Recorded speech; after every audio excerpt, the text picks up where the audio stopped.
Saat kita gagal, kita jadi tahu mana yang betul-betul peduli dan mana yang hanya singgah dalam senang. Saat kita tidak punya apa-apa, kita jadi bijak mengenal mana yang tulus dan mana yang bulus. Saat kamu sukses, kaya, dan lagi di atas dalam proses kehidupan, semua orang akan memuji, semua orang akan menyanjung, bahkan semua orang akan mengaku kalau dia ikut berperan dalam suksesmu. Tapi pada saat kamu jatuh, pujian itu akan berubah menjadi hinaan, sanjungan itu akan berubah menjadi cacian. Semua orang tidak akan pernah menganggapmu ada.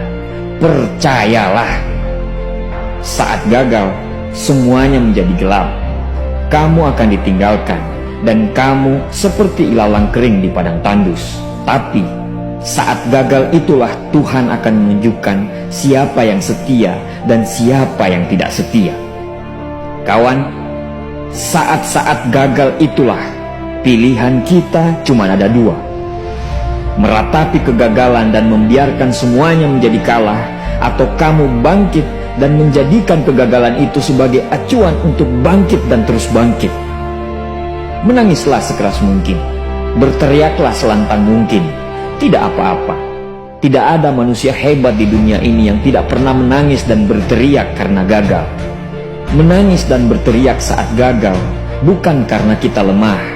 Kita hanya manusia biasa. Kita bukan malaikat. Tumpahkan semua kesedihanmu dalam setiap doa-doamu. Berdoalah, jangan meminta supaya semua masalah menjadi ringan, tapi berdoalah dan mintalah agar pundak kita kuat untuk memikul semua masalah yang kita hadapi. Ketahuilah, Tuhan menciptakan masalah selalu beserta solusinya.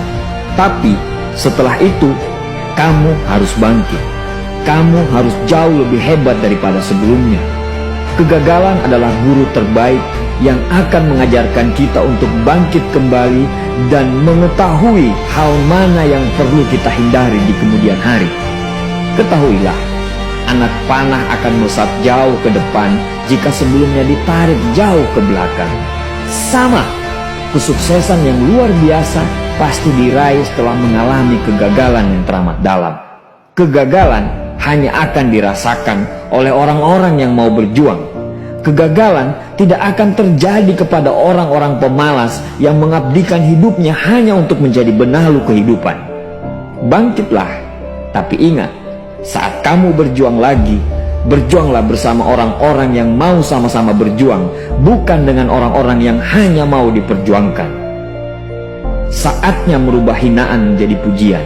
Saatnya merubah cacian menjadi tepuk tangan. Saatnya mengembalikan apa yang sudah hilang. Insya Allah kamu, kita pasti bisa. Pada saat sukses itu datang, datangi semua orang-orang yang menghinamu pada saat gagal. Datangi semua orang yang meninggalkanmu pada saat terpuruk. Katakan pada mereka, terima kasih kawan, karena dulu sudah menghinaku. Setelah itu, pergilah dan doakan mereka, karena sesungguhnya nikmat terbesar dalam hidup adalah ketika kita ikhlas mendoakan orang yang membenci dan menghina kita.